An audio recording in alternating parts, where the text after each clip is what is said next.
साथियों नमस्कार। कैसे हैं आप लोग? आई होप कि बहुत अच्छे से होंगे और अपनी तैयारी बहुत अच्छे से कर भी रहे होंगे। आज हम लोग पढ़ने वाले हैं वैदिक सभ्यता। तो चलिए शुरू करते हैं हम लोग वैदिक सभ्यता। तो वैदिक काल का विभाजन दो भागों में किया जाता है। पहला भाग है ऋग्वैदिक काल और दूसरा है उत्तर वैदिक काल। तो जो ऋग्वैदिक काल है उसका टाइम पीरियड देखेंगे तो 1500 ईसा पूर्व से लेकर 1000 ईसा पूर्व तक के काल को ऋग्वैदिक काल कहा जाता है, जबकि 1000 ईसा पूर्व से लेकर 600 ईसा पूर्व के समय को उत्तर वैदिक काल कहा जाता है। आर्य सर्वप्रथम पंजाब एवं अफगानिस्तान में बसे थे। तो आर्य सर्वप्रथम कहाँ बसे? तो पंजाब और अफगानिस्तान में बसे। मैक्स मुलर ने आर्यों का मूल निवास स्थान मध्य एशिया को माना है। देखिए, अलग अलग जो इतिहासकार हैं या विद्वान हैं, आर्यों के आने के संबंध में उनका अलग अलग मत है, लेकिन सर्वाधिक मान्य जो मत है वह मैक्स मुलर का ही है। और मैक्स मुलर बताते हैं कि जो आर्य थे वे मध्य एशिया के निवासी थे। आर्यों द्वारा निर्मित सभ्यता वैदिक सभ्यता कहलाई। यह एक ग्रामीण सभ्यता थी और आर्यों की भाषा जो थी वह संस्कृत थी। याद कीजिए कि जब हम लोग सिंधु घाटी सभ्यता पढ़ रहे थे तो वहाँ मैंने आपको बताया था कि सिंधु घाटी सभ्यता जो थी वह नगरीय सभ्यता थी और मातृसत्तात्मक थी। लेकिन जब यहाँ आप वैदिक काल में आएंगे तो यहाँ देखेंगे कि यहाँ की जो सभ्यता है वह ग्रामीण सभ्यता है। ठीक है। इसके अलावा एक नोट्स लिखा है, तो नोट को भी देख लेते हैं कि नोट में कौन सी विशेष बातें लिखी गई है। तो बताया जा रहा है इसमें नोट में कि आधुनिक भाषा विज्ञान में आर्य शब्द का जो अर्थ है एक भाषा समूह को इंगित करने के लिए किया जाता है। वास्तव में प्रीवियस ईयर में आर्य का अर्थ पूछा है, तो आर्य का अर्थ जो होता है वह एक श्रेष्ठ या कुलीन वर्ग के बारे में इंगित करता है या बताता है। आर्य का मतलब एक श्रेष्ठ वंश या श्रेष्ठ कुल को दर्शाता है। इसे इंडो आर्यन, ठीक है, इसे इंडो आर्यन या भारत आर्य भाषा परिवार कहा जाता है। वहीं बड़ी भारोपीय, भारोपीय का मतलब क्या? भारत तथा यूरोपीय भाषा परिवार की ही एक भाषा शाखा है जिसमें संस्कृत, हिंदी, बांग्ला, गुजराती और कश्मीरी जैसी प्रमुख भाषाएं शामिल हैं। प्राचीन भारतीय ग्रंथों जैसे ऋग्वेद में आर्य कोई नस्ल या जाति नहीं है, बल्कि श्रेष्ठ, सभ्य या उत्तम आचरण वाले व्यक्ति को कहा गया है। तो यही बात मैंने आपको बताया कि ऋग्वेद में जो आर्य का जिक्र किया गया है उसमें किसी जाति या नस्ल के बारे में नहीं बताया गया है, बल्कि उसमें बताया गया है कि जो लोग श्रेष्ठ होते थे, सभ्य होते थे और उत्तम आचरण वाले व्यक्ति होते थे उन्हें आर्य कहा जाता था। ठीक है। तो ये चीज़ हमने देखा कि किस प्रकार जो है आर्य जो है एक भाषा समूह को जो है इंगित करता है। और यह भाषा समूह किस परिवार का है? तो इंडो आर्यन कहिए या भारत आर्य परिवार कहिए या आप भारोपीय भाषा परिवार कह सकते हैं। आर्यों की जो प्रशासनिक इकाई हैं उसको आरोही क्रम का मतलब क्या? बढ़ते हुए क्रम में 5 भागों में बांटा गया है। सबसे जो प्रथम चरण आता था यानी सबसे जो निचला क्रम था वह था कुल।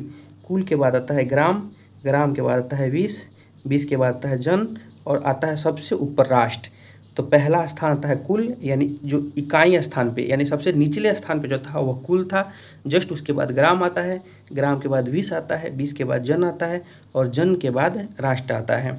तो इस प्रकार देखेंगे कि राष्ट्र सबसे ऊंचा और कुल सबसे मतलब निचला स्तर का जो प्रशासनिक इकाई था वह था।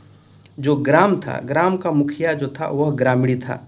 ठीक है। और जो विष होता था, विष का प्रधान जो था पर विषपति कहलाता था। और जो जन था, जन का शासक जो था वह राजन कहलाता था।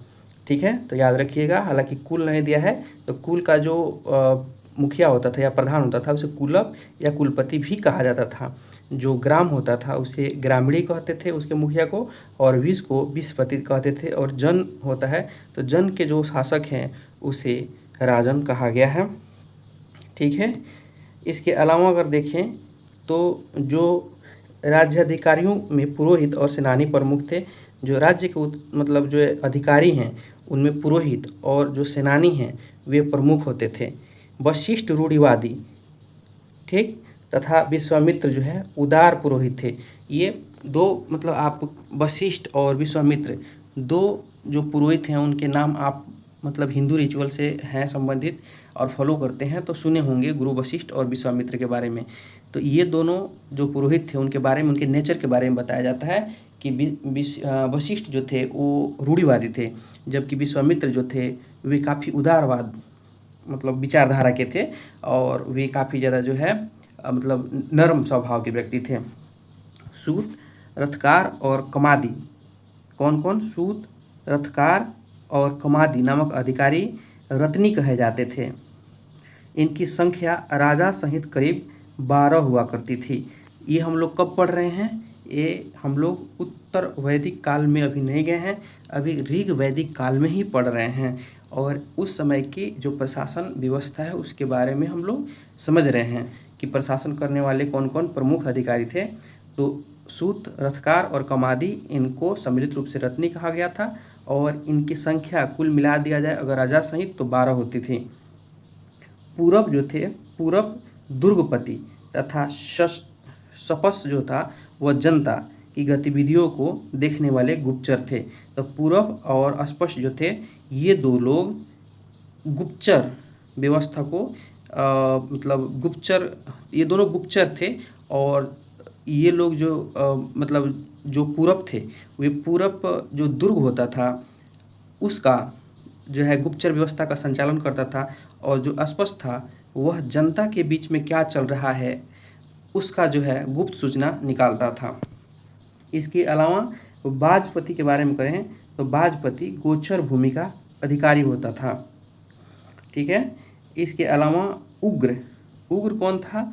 तो उग्र के बारे में कहा गया है कि उग्र अपराधियों को पकड़ने का काम करता था। भागदू राजस्व कर एकत्र करने वाला अधिकारी था। तो ये जो अधिकारी हैं इनके बारे में एग्जाम में पूछा भी जाता है, तो आप याद रखेंगे कि पूरब और अस्पष्ट जो थे ये गुप्तचर प्रणाली से संबंधित थे। वाजपति जो है गोचर भूमि का अधिकारी था और उग्र जो था मतलब ऐसे समझिए उग्र से कि जो उग्रवादी गतिविधियों पर नियंत्रण करता था उसे उग्र कहा जाता था। भागदू जो था वह राजस्व कर एकत्र करने वाला अधिकारी था। अब यहाँ पे कुछ जो है बॉक्स में बनाया गया है उसको भी देख लेते हैं।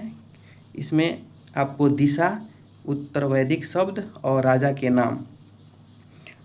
तो जो पूर्व की दिशा था यानी पूर्व में जो आज हम लोग बिहार, जो मगध साम्राज्य, ये सब नाम तो सुने ही होंगे। तो जो पूर्व में बिहार का जो यूपी का जो क्षेत्र है जहाँ मगध साम्राज्य फला फूला वो उस क्षेत्र को पूर्व का क्षेत्र बोलते हैं। तो वहाँ जो है उस समय पूर्व को प्राची बोला जाता था, आज पूर्व बोल रहे हैं, उस समय जो है प्राची कहा जाता था और उस क्षेत्र के राजा को सम्राट कहा जाता था। जैसे सम्राट अशोक का नाम आप सुने होंगे। जो पश्चिम जो गुजरात है, गुजरात के साइड जो है जैसे अभी सौराष्ट्र वगैरह आप सुने होंगे, वहाँ उस समय मतलब उत्तर वैदिक काल में पश्चिम को हम लोग प्रतीची बोलते थे और वहाँ के राजा को स्वराष्ट्र बोलते थे। वहीं उत्तर दिशा को हम लोग उत्तर वैदिक काल में उदीची कहते थे और वहाँ के राजा को विराट बोलते थे। उत्तर जो क्षेत्र हैं कश्मीर, ये सब जो रेंज है, खैबर पख्तून, पेशावर, ये इलाका जो था उस समय वहाँ के जो शासक हुआ करते थे उन्हें विराट कहा जाता था। जो मध्य का जो क्षेत्र है वहाँ के मतलब वहाँ के राजा को राजा ही बोला जाता था और जो दक्षिण का क्षेत्र है वहाँ के जो राजा थे वो भोज कहलाते थे, ठीक है। तो एक बार मैं जल्दी आपको समझाता हूँ। पूर्व में सम्राट, पश्चिम में स्वराष्ट्र, उत्तर में विराट, दक्षिण में भोज और मध्य में राजा कहलाता था, ठीक है। इसके अलावा एक नोट लिखा गया है और नोट में बताया गया है कि ऋग्वेद में किसी तरह के न्यायाधिकारी का उल्लेख नहीं है, यानी उस समय न्याय करने का कोई अधिकारी, स्पेशल कोई अधिकारी हो, इसका कहीं भी उल्लेख नहीं मिलता है। उस समय कहीं भी इस प्रकार का शब्द का भी वर्णन नहीं किया गया है, ठीक है। सभा और जो समिति था वह राजा को सलाह देने वाली संस्था हुआ करती थी, ठीक है। सभा जो था वह श्रेष्ठ और संभ्रांत यानी उच्च कुलीन लोगों की संस्था थी, जबकि समिति की बात की जाए तो वहाँ समिति में सामान्य जनता की जो मतलब प्रतिनिधित्व है वह होती थी, यानी जो समिति है उसमें सामान्य लोग भाग लेते थे और इसके जो अध्यक्ष हुआ करते थे समिति के, उसे ईशान कहा जाता था। स्त्रियां जो हैं सभा और समिति में भाग ले सकती थी। देखिए ये ऋग्वैदिक काल में है, हालांकि जब उत्तर वैदिक काल में आप देखिएगा तो उस समय उत्तर वैदिक काल में स्त्रियां और सभा समिति में भाग नहीं लेती थीं। ठीक है, तो इसको आप याद रखिएगा कि जब उत्तर वैदिक काल आएगा तो स्त्रियां सभा और समिति में भाग नहीं ले सकती थी। याद कीजिए मैंने बताया है आपको प्रीवियस, अगर आप लगातार लेक्चर देख रहे होंगे तो उसमें मैंने आपको बताया है कि सभा और समिति को प्रजापति की 2 पुत्रियां कहा गया है। आपको बताना है कि किस वेद में कहा गया है। अगर आपने पूरा लेक्चर अच्छा से देखा होगा या बुक फॉलो किया होगा तो आपको यह याद होगा, आप कमेंट बॉक्स में ज़रूर बताएंगे। इसके अलावा आगे देखते हैं कि युद्ध में कबीले का नेतृत्व राजा करता था। तो जब भी युद्ध होता था तो उस कबीले का नेतृत्व राजा करता था। युद्ध के लिए गविष्टि शब्द का प्रयोग किया गया है। आज जो हम लोग युद्ध शब्द का प्रयोग कर रहे हैं उस समय युद्ध शब्द का प्रयोग नहीं होता था, उस समय युद्ध के लिए गविष्टि कहा जाता था, जिसका अर्थ होता था गायों की खोज। ठीक, दशराग्य युद्ध का उल्लेख जो है ऋग्वेद के 7वें मंडल में है और यह युद्ध कहाँ हुआ है तो पुरुषणी नदी जो आज रावी नदी कहलाती है के तट पर सुदास और 10 जनों के बीच लड़ा गया है, जिसमें सुदास विजयी होता है। ठीक है, इसके अलावा आप देखेंगे तो ऋग्वैदिक समाज जो था 4 वर्णों में विभक्त था, लेकिन उस समय ये वर्ण व्यवस्था उतना प्रभावी नहीं होता है। ऋग्वैदिक काल का जो वर्ण व्यवस्था है उतना प्रभावी या उतना रूढ़िवादी नहीं है जितना कि उत्तर वैदिक काल का है।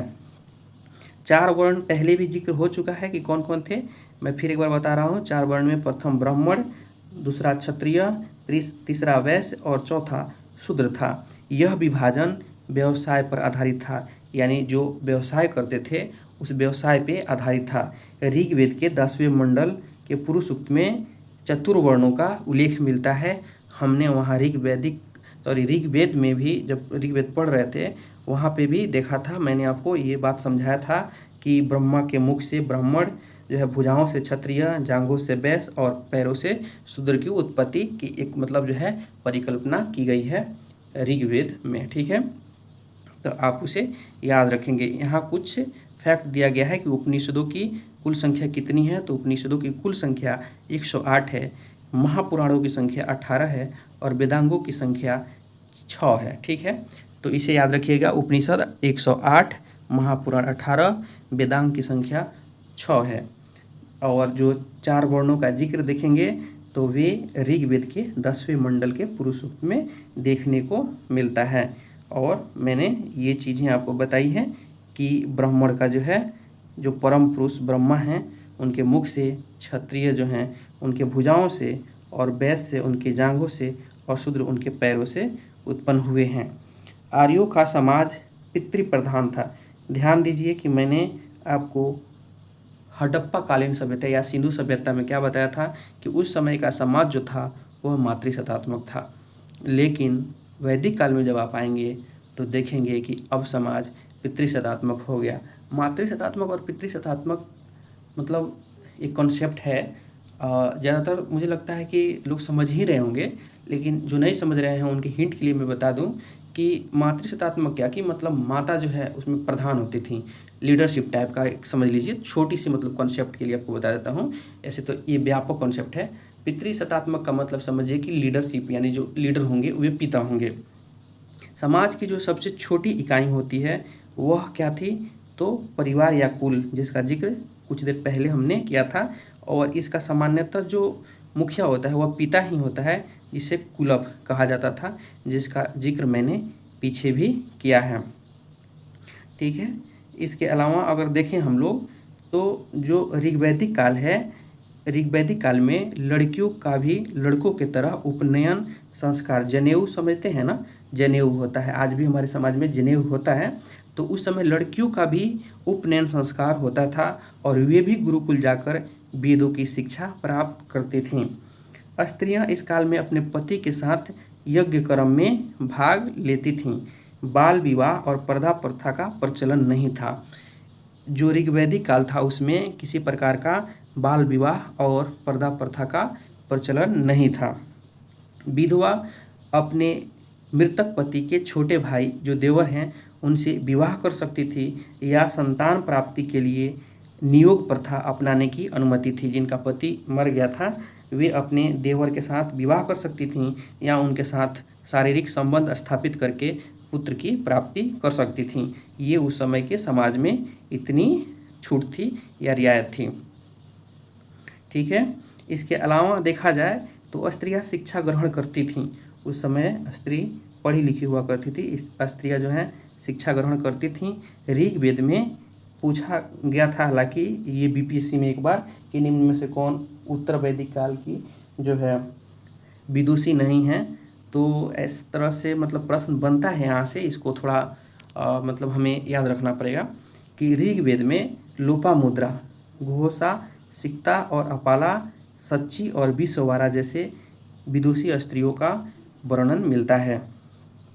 ठीक है। इसके अलावा अगर हम लोग देखें तो ऋग्वेद में जिन महान और मतलब विदुषी महिलाओं का वर्णन मिलता है उसमें मुख्य रूप से ब्रह्मवादिनी,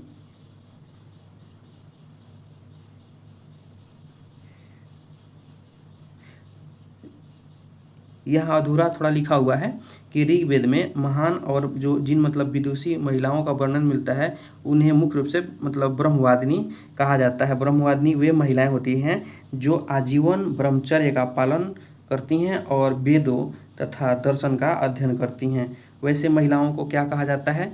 ब्रह्मवादिनी कहा जाता है। ब्रह्मवादिनी का मतलब है वे महिलाएं आजीवन ब्रह्मचर्य रहेंगी, यानी शादी नहीं करती हैं और वे अपना जीवन जो है वेदों और दर्शन को समर्पित कर देती हैं। वैसी महिलाएं ब्रह्मवादिनी कहलाती हैं। ठीक है। जीवन भर अविवाहित रहने वाली महिलाओं को अमाजु कहा जाता है।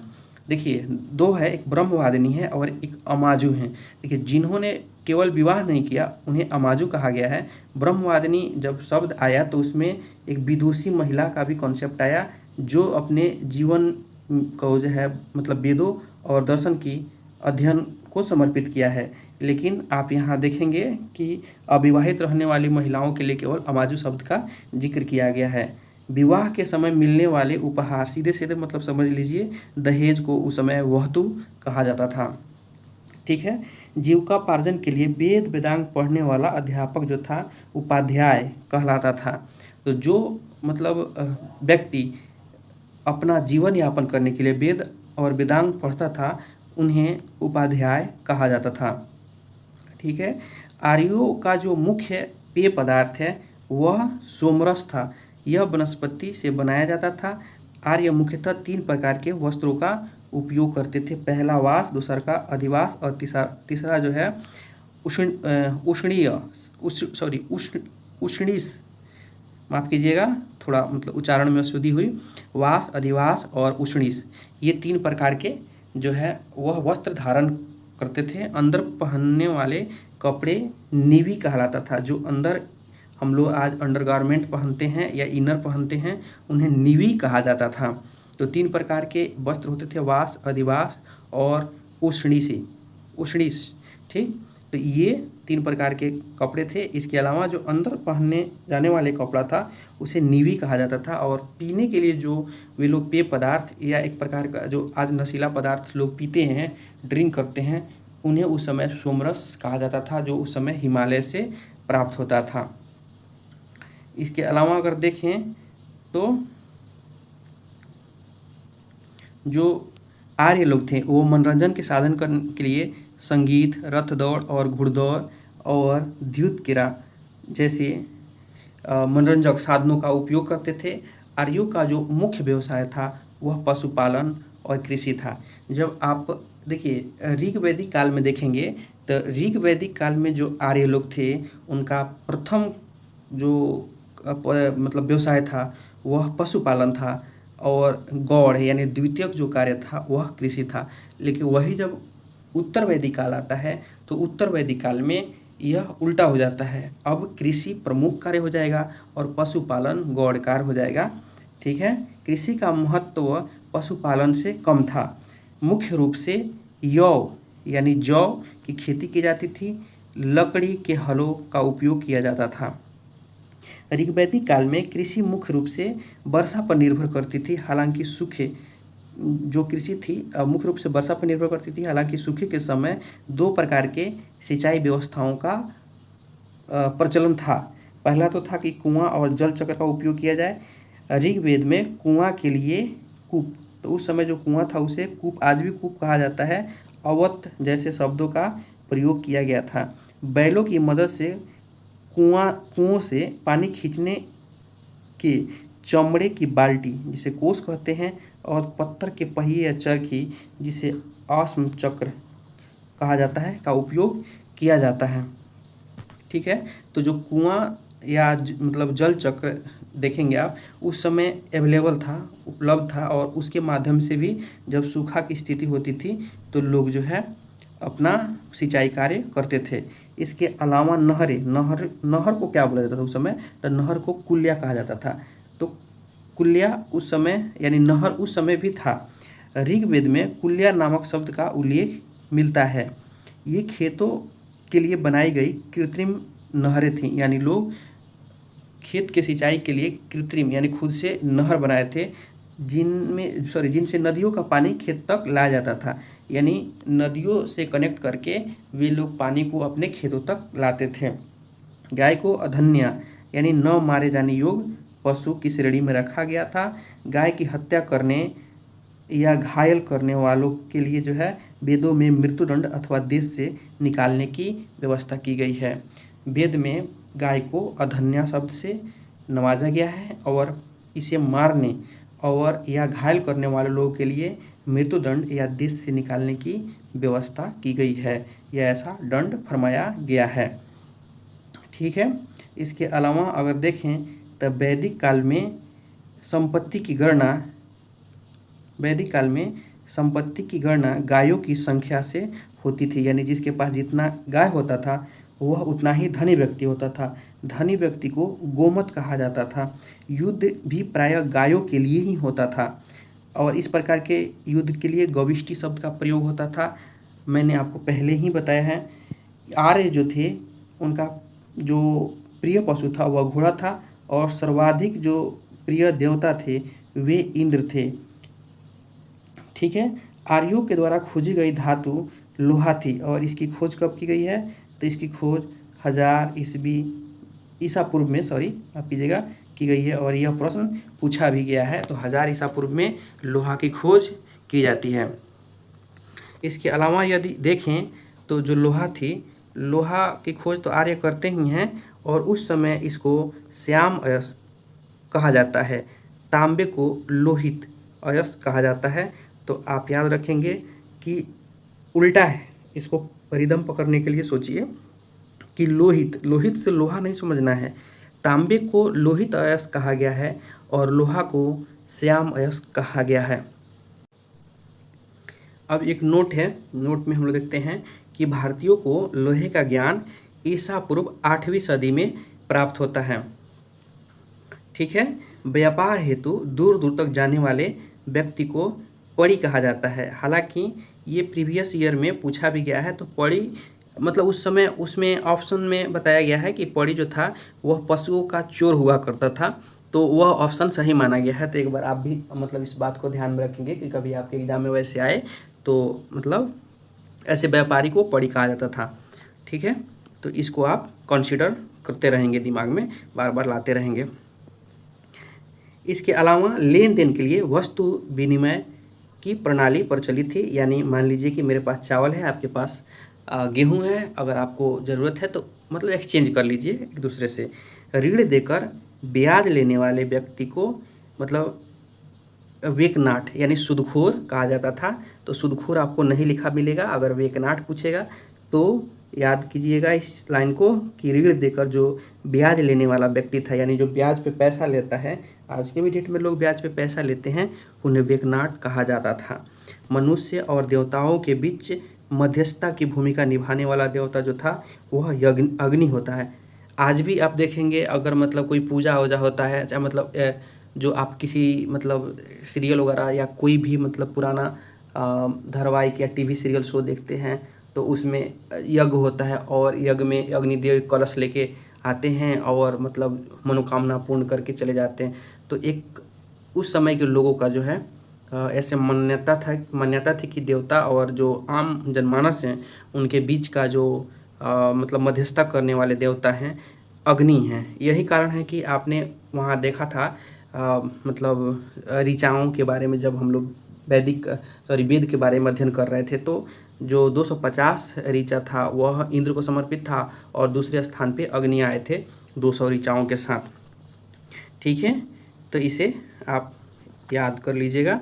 इसके अलावा अगर देखें तो ऋग्वेद में उल्लिखित नदियों में सरस्वती सबसे पवित्र मानी जाती है। ऋग्वेद में गंगा का मात्र एक बार जिक्र मिलता है, यमुना का 3 बार जिक्र मिलता है। इसको याद रखना है, बिल्कुल याद रखना है इसको, मतलब आज ही रट जाइए। गंगा का 1 बार, यमुना का 3 बार जिक्र मिलता है और सिंधु नदी का सर्वाधिक बार जिक्र मिलता है। तो सबसे अधिक किसका जिक्र मिलेगा? सिंधु का। सबसे पवित्र नदी सरस्वती नदी है। सरस्वती नदी को ऋग्वेद में माते तमा देवी तमा बोला गया है, यानी देवी के समान, माँ के समान बोला गया है। याद रखिएगा, माते तमा देवी तमा बोला गया है सरस्वती नदी को ऋग्वेद में। गंगा का 1 बार उल्लेख मिलता है, यमुना का 3 बार उल्लेख मिलता है और सिंधु का सर्वाधिक बार उल्लेख मिलता है। उत्तर वैदिक काल में इंद्र का स्थान प्रजापति ले लिए थे। तो आप देखेंगे कि ऋग्वेदिक काल में जो इंद्र मतलब प्रमुख देवता या सर्वप्रिय देवता हुआ करते थे, अब उत्तर वैदिक काल में इंद्र उतना फेमस देवता नहीं रह जाएंगे, उतना लोगों के प्रिय देवता नहीं रहेंगे। अब जो है उनके स्थान पे प्रजापति आ जाएंगे। ठीक है, विष्णु के 3 पगों की कल्पना उत्तर वैदिक काल में ही देखने को मिलती है। जो वामन अवतार जो हम लोगों ने पीछे वैदिक काल, सॉरी बार बार वैदिक काल आ जा रहा है, माफ़ कीजिएगा, जो वेदों में हम लोगों ने पढ़ा था वामन अवतार के बारे में, वह 3 पग वाली परिकल्पना उत्तर वैदिक काल से ही प्राप्त होता है हमें। ठीक है, उत्तर वैदिक काल में 2 टॉपिक छूटा है, एक मतलब वहाँ पे अलग अलग जो है मतलब नदियों के बारे में और अभी जो है उनका वर्तमान नाम वो देखेंगे, और एक और बॉक्स हमने छोड़ा है उसको भी देख लेंगे हम लोग थोड़ा देर में, इसको ख़त्म करते हुए, तो परेशान नहीं होना है। उत्तर वैदिक काल में राज्याभिषेक के समय राजसूयज्ञ का अनुष्ठान किया जाता था। तो राजसूयज्ञ कब किया जाता था? राज्याभिषेक के लिए किया जाता था। उत्तर वैदिक काल में ही महिलाओं को उच्च शिक्षा का अधिकार था और राज्यसभाओं में बैठकर बड़े बड़े विद्वानों से शास्त्रार्थ करने का भी और चुनौती देने की पूरी स्वतंत्रता थी उन्हें।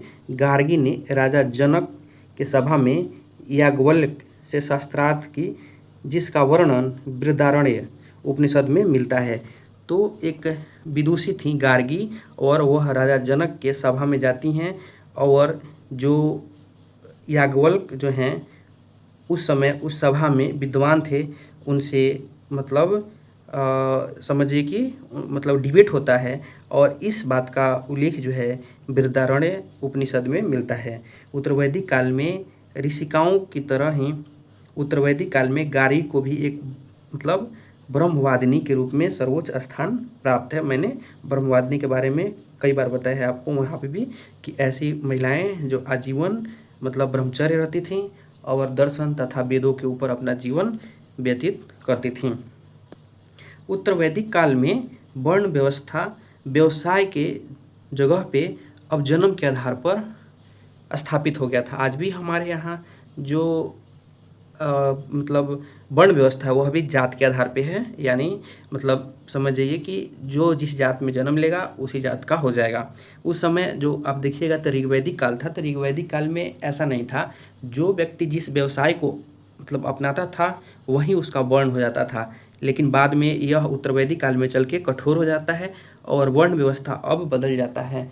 अब व्यवसाय न होकर जन्म के आधार पे हो जाता है। उत्तर वैदिक काल में हल को सिरा वो हल रेखा, जो हल चलता है तो उसके पीछे पीछे जो सिरा लगता है उसे सीता कहा जाता था। तो हल को सिरा कहते थे और जो हल का रेखा बनता जाता है उसे सीता कहा जाता था। उत्तर वैदिक काल में निष्क और शतमान जो है मुद्रा की इकाई थे। ठीक है, सिक्कों के चलन का कोई प्रमाण नहीं मिलता है, तो फिर सोचेंगे कि ये निष्क और शतमान कहाँ से मुद्रा की इकाई हो जाएंगे। और एक तरफ मैंने तो आपको बताया कि वस्तु विनिमय प्रणाली से होता है। तो देखिए, एक प्रकार के निष्क और जो शतमान थे आभूषण के ही प्रकार थे, यानी गोल्ड समझ लीजिए, ज्वेलरी समझ लीजिए। और उससे जो मतलब लेन देन होता था ना, उस समय उसको थोड़ा बहुत मुद्रा के रूप में वैल्यूएट किया जाने लगा था। इसीलिए मतलब कहीं कहीं आपको निष्क आभूषण भी मिलेगा और कहीं कहीं निष्क और शतमान आपको मुद्रा के इकाई भी मिलेंगे। ठीक है, सांख्य दर्शन में भारत के सभी दर्शनों सांख्य दर्शन को भारत के सभी दर्शनों में सबसे प्राचीन माना गया है। इसके अनुसार मूल तत्व जो हैं 25 हैं, जिसमें प्रकृति तत्व पहला तत्व है। ठीक है, तो सांख्य दर्शन में 25 जो है मूल तत्वों का वर्णन किया गया है, जिसमें प्रकृति सबसे प्रथम तत्व है। तो इसे आप देखते रहिएगा। इसके अलावा बात करें तो जो सत्यमेव जयते हम लोग पढ़ते रहते हैं, वह मुंडक उपनिषद में दिया गया है और वहीं से इस शब्द को अडॉप्टेड यानी लिया गया है। इसी उपनिषद में यज्ञ की तुलना फूटी नाव से की गई है।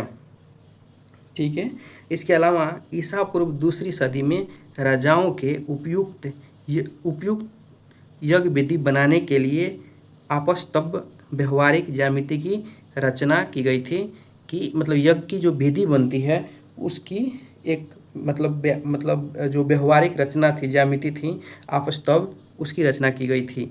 गायत्री मंत्र का देखिए, गायत्री मंत्र सवित्र नामक देवता से संबंधित है। कहीं कहीं सावित्री भी लिखता है, तो सवित्र नामक देवता से संबंधित है, जिसका संबंध ऋग्वेद से है।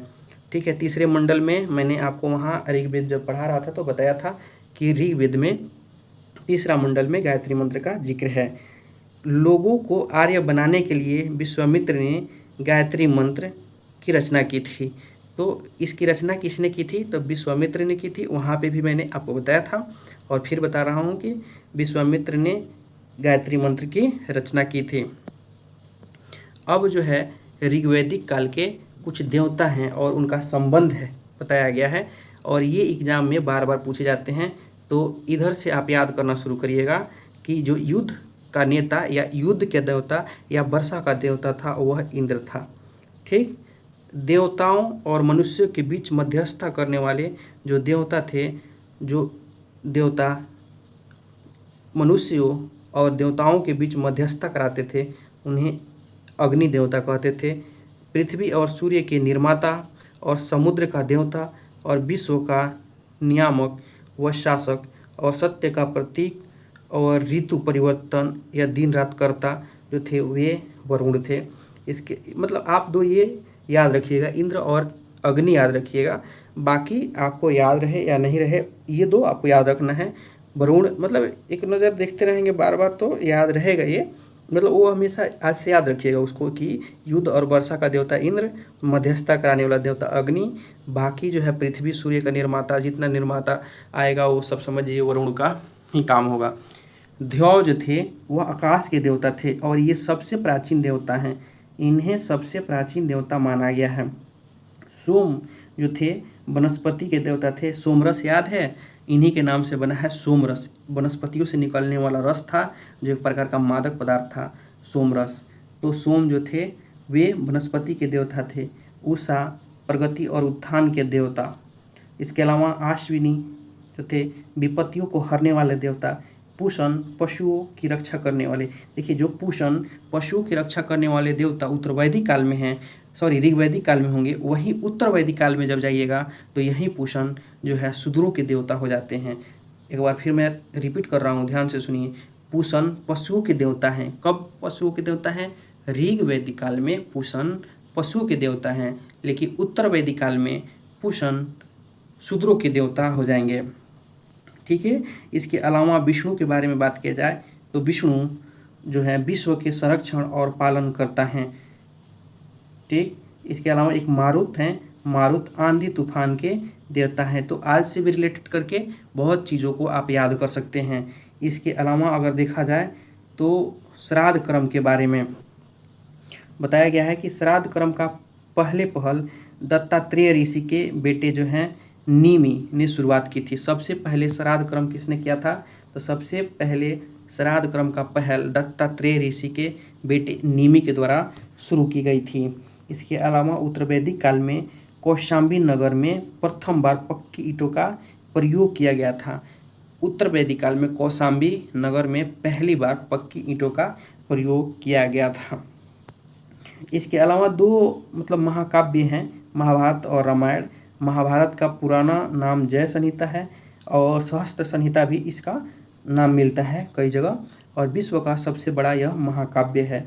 गोत्र नामक संस्था का जन्म उत्तर वैदिक काल में हुआ। देखिए, पहले जो ऋग वैदिक काल है उसमें गोत्र जो था गायों को बांधने वाले एक कुल के लिए उपयोग किया जाता था, लेकिन जब वहीं उत्तर वैदिक काल आता है तो उस समय गोत्र अस्थायी हो जाता है। अब यह जन्म जिस तरह वर्ण व्यवस्था स्थायी हो गया, वैसे गोत्र भी अस्थायी हो गया।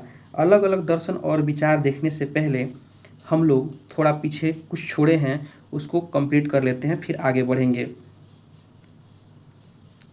यहाँ कुछ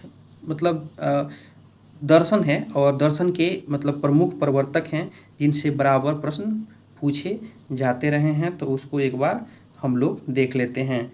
तो देखिए, हम लोग उसको भी एक नज़र देख लेंगे तो थोड़ा याद रहेगा। देखिए, चावार्क दर्शन है, तो चावार्क दर्शन जो है चावार्क द्वारा ही दिया गया है। इनके बारे में बताया जाता है कि ये बोलते हैं कि कर्ज लेके घी पीना चाहिए, ठीक है, मरने के बाद कुछ नहीं होता है। इनका जो है ईलोक और परलोक का कॉन्सेप्ट है। ईलोक का यहीं पे जो है वह है, मरने के बाद कुछ नहीं है।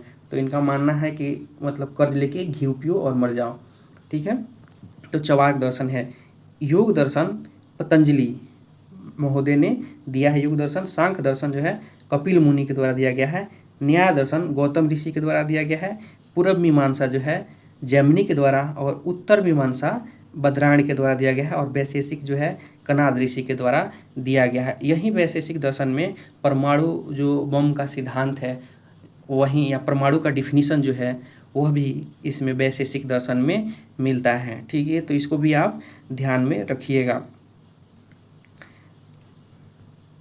इसके अलावा हमने एक और टेबल छोड़ा है, तो प्राचीन नदियों के नाम के बारे में कि अभी वर्तमान में उनका क्या नाम है और पहले उनका क्या नाम था, एक बार देख लेते हैं। वे भी हमारे लिए इम्पोर्टेंट है। तो सबसे पहला जो है क्रूब जो था वो कुर्रम नदी के लिए है, और कुभा जो काबुल नदी के लिए है, बितस्ता झेलम के लिए है, आस्किनी चेनाब के लिए है, पुष्णी रावी के लिए है, सतुद्री सतलज के लिए है, बिपाशा ब्यास के लिए है, सदानीरा गंडक के लिए है, दृष्टवती घगर के लिए है, गोमती गोमल के लिए है, सुवस्तु स्वात नदी के लिए है। अब देखिए आपको याद कैसे होगा, तो देखिए कुछ मैं बोल रहा हूँ, अगर आप उसका नोट्स बना सकते हैं या आप कहीं लिख सकते हैं तो लिख लीजिए। इसमें मैं कुछ ट्रिक बता रहा हूँ, हो सकता है आपके पास कोई अलग ट्रिक हो, आप उसे याद किए हों तो हो, अलग अलग ट्रिक हो सकता है। हालांकि थोड़ा फनी है, आप इसे याद उस तरह से रख सकते हैं। तो इसमें आप याद करिएगा कि पुरुष रोए, ठीक है, पुरुष रोए, पुरुष रोए। तो पुरुष रोए से आपको मिल जाएगा क्या? पुरुषणी और रावी। पुरुष रोए, ठीक है, पुरुष रोए। आस्की में चैन कहाँ? ठीक, जो आशिक लोग होते हैं उनको चैन नहीं होता है। पुरुष रोए, आस्की में चैन कहाँ? सस्ता झोला से। सस्ता झोला इतना ज़्यादा शॉपिंग हो जाता है, इतना ज़्यादा मॉल जाते हैं कि उनका जो है हमेशा बटुआ जो है खाली रहता है। तो पुरुष रोए, आस्की में चैन कहाँ? सस्ता झोला से। तो आपको बितस्ता मिलेगा, तो झेलम याद रखिएगा, ठीक है। इसके अलावा उनकी गर्लफ्रेंड जो है वो है बिपाशा, और बिपाशा का प्यास, जो सामान खरीदने का उनका होड़ है मन में कि ये खरीदेंगे वो खरीदेंगे, बिपाशा का प्यास बहुत भारी है, और वे मतलब इतना ज़्यादा शॉपिंग करती हैं कि हमेशा उनका झोला, जो उनके बॉयफ्रेंड हैं उनका झोला हमेशा जो है खाली ही रहता है। तो पुरुष रोए, आस्की में चैन कहाँ? सस्ता झोला से, ठीक है। और ध्यान दीजिएगा, इतना निकल जाएगा आपसे, तो शतुत्री एक बचेगा सतलज से। बाकी कुछ चीज़ें मतलब आप बार बार देखते रहेंगे तो याद रहेगा। मुख्यतः ये पंच नद हैं, इन्हीं में काफ़ी ज़्यादा कन्फ्यूजन होता है और इन्हीं से बराबर जो है प्रश्न बनते रहे हैं और पूछे जाते रहे हैं, तो उन्हें आप देखते रहेंगे। अब जो है प्रमुख दर्शन के बारे में देखा जाए तो प्रमुख दर्शन में आप देखेंगे कि जो भारतीय दर्शन हैं उन्हें दो वर्गों में बांटा गया है। एक तो है आस्तिक दर्शन जो वेदों में आस्था रखते हैं, और नास्तिक दर्शन जो वेदों पर आस्था नहीं रखते हैं। ठीक है, आस्तिकवादी दर्शन में ईश्वरवादी ही हो तथा नास्तिक दर्शन में अनीश्वरवादी ही हो यह आवश्यक नहीं है। मीमांसा तथा सांख्य जो है आस्तिक दर्शन है किंतु ईश्वर को नहीं मानते हैं। मतलब देखिए, आस्तिक और नास्तिक, इतना दिन से हम लोग यही समझ रहे थे कि जो ईश्वर को मानता है वो आस्तिक है, जो नहीं मानता है वो नास्तिक है। लेकिन ऐसा ज़रूरी नहीं है कि आस्तिक हैं तो ईश्वर को माने। मेन कॉन्सेप्ट है, यदि आस्तिक हैं तो वेद मानते हैं, नास्तिक हैं तो वेद नहीं मानते हैं। और जो इसका सबसे बड़ा प्रमाण है वो मीमांसा और सांख्य दर्शन है, जो कि आस्तिक तो हैं किंतु ईश्वर को नहीं मानते हैं। इसके अलावा अगर हम लोग देखें तो रूढ़िवाद, जो आस्तिक विचारधारा के लोग हैं, इस संप्रदाय के जो प्रस्तावक हैं वेदों के प्रामाणिकता पे सवाल नहीं उठाते हैं, यानी वे लोग वेद को ही सत्य मानते हैं।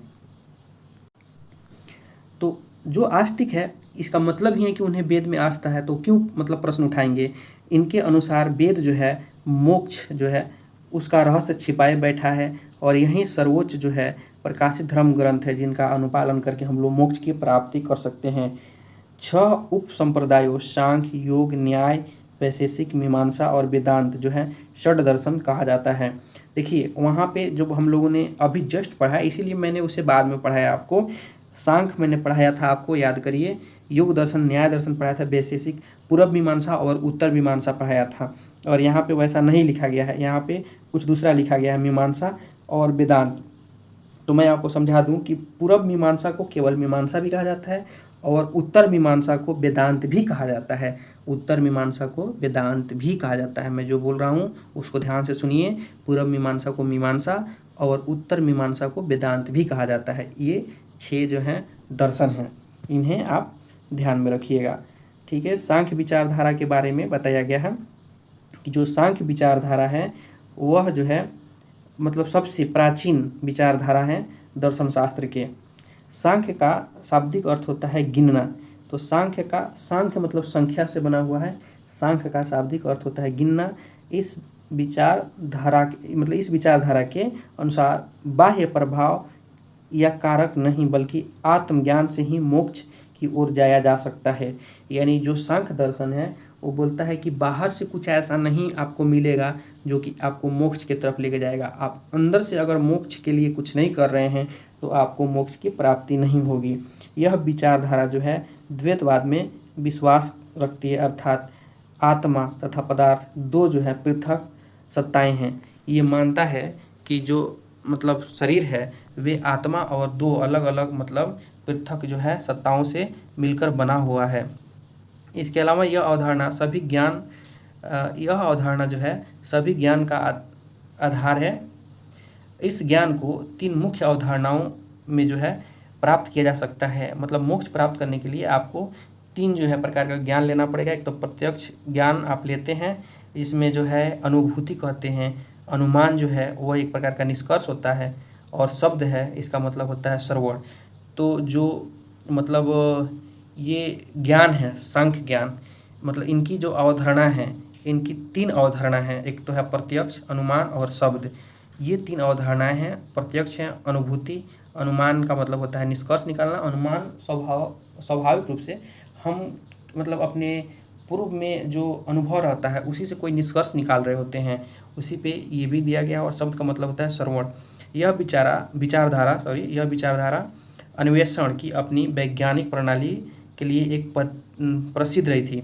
तो यह विचारधारा जो है अन्वेषण यानी नए नए खोजों में देखेंगे तो एक वैज्ञानिक प्रणाली को अपनाया हुआ था, इसीलिए यह काफ़ी प्रसिद्ध हुआ था। इसके अलावा बात करें तो देखेंगे आप कि जो महर्षि कणाद हैं वह भारत में परमाणुवाद के जनक माने जाते हैं। वहाँ पे मैंने वैशेषिक के बारे में बताया था ना, उन्हीं के जो लेखक हैं महर्षि कणाद, वे भारत में परमाणुवाद के जनक मतलब कहलाते हैं। इसके अलावा योग विचारधारा के बारे में क्या है, तो इसके अनुसार मानव शरीर प्रयोग तथा ध्यान का प्रयोग करके मुक्ति प्राप्त कर सकता है, यानी मोक्ष की प्राप्ति करने के लिए ये बोलते हैं योग विचारधारा में कि आपको शरीर पे प्रयोग करना है और ध्यान देना है, मतलब ध्यान करना है, जो आज मेडिटेशन के बारे में जिक्र किया जाता है। उसके माध्यम से आप जो है मोक्ष की प्राप्ति कर सकते हैं। मुक्ति प्राप्त करने के जो साधन है उसमें यम यानी स्व नियंत्रण के लिए अभ्यास करना है हमें। नियम का मतलब क्या है, व्यक्ति के जीवन को संचालित करने वाले नियमों का हमें पालन करना है। इसके अलावा देखिएगा तो प्रत्याहार यानी विषय का चयन करना है। धारणा मन को स्थिर करना है। ध्यान यानी चयनित विषय पर ध्यान को एकाग्र करना है। समाधि यानी मन तथा पिंड का विलय ही स्वयं में पूर्ण रूप से विच्छेदित होने का कारण है। ये कुछ जो है मतलब ज्ञान है जिसकी वजह से आप जो है मोक्ष की प्राप्ति कर सकते हैं। न्याय विचारधारा के बारे में क्या बोला गया है, तो न्याय जो आप देखिए गौतम ऋषि के तो न्याय दर्शन में, तो न्याय विचारधारा में बोला गया है कि मुक्ति प्राप्त करने के लिए आपको तर्कपूर्ण चिंतन में विश्वास करना होगा। और इसमें बोला गया है कि मतलब इस विचारधारा में इनका मानना है कि निष्कर्ष, श्रवण और उपमा जैसे तर्क संगत साधनों का प्रयोग करके मनुष्य किसी भी समस्या की सत्यता की जांच कर सकता है। यानी ये तीन अस्त्र जो हैं, निष्कर्ष, श्रवण और उपमा, यही तीन अस्त्र हैं जिस पर तर्क करना है और साथ इन तर्क मतलब साधनों का प्रयोग करके आप उस सब्जेक्ट की सत्यता को जांच सकते हैं। इसका ये मानना था कि ईश्वर ने न केवल ब्रह्मांड की रचना की है बल्कि उसका पालन और संहार भी करते हैं, यानी उनका पालन भी करते हैं और उन्हें नष्ट भी करते हैं। यानी न्याय दर्शन में बताया गया है कि ईश्वर ने ब्रह्मांड को बनाया भी है, उनका पालन भी करते हैं और उसे नष्ट भी करते हैं। अब आता है वैशेषिक विचारधारा। वैशेषिक विचारधारा में आप देखेंगे कि यह विचारधारा ब्रह्मांड की भौतिकीयता में विश्वास करती हैं। इसके अनुसार ब्रह्मांड का हर पदार्थ 5 तत्वों से बना हुआ है, जिसमें अग्नि है, वायु है, जल है, पृथ्वी है और आकाश है। तो पंच तत्व की आज भी जिक्र होता है हिंदू रिचुअल में। जो देखेंगे आप कोई यज्ञ अनुष्ठान होता है तो पंच तत्वों का जिक्र बार बार आता है, जिसमें अग्नि, वायु, जल, पृथ्वी और आकाश से बने होने की बात की जाती है। तो ब्रह्मांड में कोई भी पदार्थ इन्हीं मतलब 5 तत्वों से बने होने की बात की जाती है। इस विचारधारा के दृष्टिकोण जो है अत्यंत वैज्ञानिक है, यानी ये जो विचारधारा हैं वे बहुत ज़्यादा वैज्ञानिक विचारधारा को फॉलो करते हैं। और यहीं से आप देखेंगे तो परमाणु सिद्धांत का भी विकास हुआ था, जिसके बारे में मैंने बताया था। इसके लेखक कौन है यानी प्रतिपादक कौन है, तो इसके देखिएगा तो कणाद महोदय हैं। इसके अलावा देखिएगा तो जो मीमांसा है, मीमांसा विचारधारा के बारे में क्या है, यानी इस दर्शन में क्या है, तो मीमांसा का वास्तविक जो अर्थ होता है, मीमांसा का जो वास्तविक अर्थ होता है वो होता है तर्कपूर्ण चिंतन, विवेचना, अनुप्रयोग की कला। यदि कोई व्यक्ति को धार्मिक श्रेष्ठता, स्वर्ग तथा मुक्ति प्राप्त करनी है तो उसे वेदों के द्वारा नियत सभी कर्तव्यों की पूर्ति करनी होगी, यानी वेद में जितने भी कर्तव्य दिए गए हैं उन सब की पूर्ति करनी होगी, तभी व्यक्ति को जो है मुक्ति प्राप्त होगा। इस दर्शन का मुख्य जो बल है, वेदों में जो अनुष्ठानिक जो भाग हैं, जो अनुष्ठान हैं, जो यज्ञ हैं या जो भी मतलब जो है पूजा याचना जो भी हैं, उन पे काफ़ी ज़्यादा जो है मीमांसा में जोर दिया गया है। मुक्ति की प्राप्ति हेतु व्यक्ति को वैदिक अनुष्ठानों का निष्पादन पुरोहितों की सहायता से करना होता है। इसलिए इस दर्शन में विभिन्न वर्गों के बीच सामाजिक अंतर को निहित रूप से वैधता प्रदान की गई है। माने जो समाज है, समाज में आज भी जो बंटवारा है और जो समाज में जो वर्ण व्यवस्था है उनको इसमें मतलब स्वीकार किया गया है, मीमांसा में स्वीकार किया गया है। ब्राह्मणों के द्वारा जो है इसका प्रयोग लोगों पर वर्चस्व स्थापित करने के लिए किया गया। यानी जो मीमांसा विचारधारा है, जब स्पष्ट रूप में उसमें इस बात का जिक्र किया गया है कि ब्राह्मणों का प्रयोग से वेद में जो अनुष्ठान लिखे गए हैं उसका जो है लोगों को मतलब आह्वान करना चाहिए या मतलब लोग उसको फॉलो करें और ब्राह्मणों के मतलब माध्यम से उसका जो है अनुष्ठान निष्पादन करें। तो ब्राह्मणों द्वारा इसका काफ़ी व्यापक मतलब पैमाने पर दुरुपयोग किया गया और वर्चस्व स्थापित करने के लिए समाज में इसका प्रयोग किया गया। इसके अलावा देखेंगे तो जो वेदांत विचारधारा है, तो वेदांत विचारधारा के बारे में देखेंगे। वेदांत विचारधारा तो इस दर्शन के आधार का निर्माण करने वाले जो प्राचीन ग्रंथ थे, बदरायण द्वारा लिखा गया जो है ब्रह्म सूत्र या मतलब जो है वेदांत सूत्र था।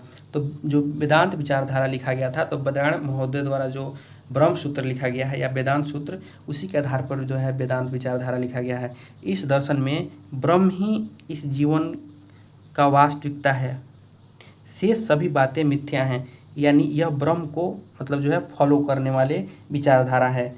यानी वेदांत में ब्रह्म ही एक जो है वास्तविकता बताया गया है, बाकी दुनिया का हर चीज़ मिथक बताया गया है।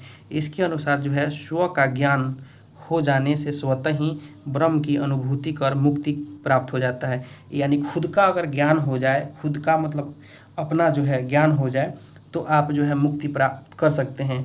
तर्क जो है ब्रह्म तथा आत्मा को अविनाशी तथा शाश्वत बना देता है। जो तर्क होते हैं वह ब्रह्म और आत्मा को अविनाशी यानी कभी न विनाश होने वाला और शाश्वत हमेशा रहने वाला बना देता है। इसके अलावा कुछ नास्तिक विचारधारा हैं, ये वेदों की मौलिकता पर विश्वास नहीं करते हैं, पहले भी हमने देखा है। भगवान के अस्तित्व पर प्रश्न खड़े करते हैं। ये 5 उपधाराओं में विभाजित हैं, जैसे बौद्ध हैं, जैन धर्म हैं, लोकायत हैं, अज्ञान हैं और आजीवक हैं।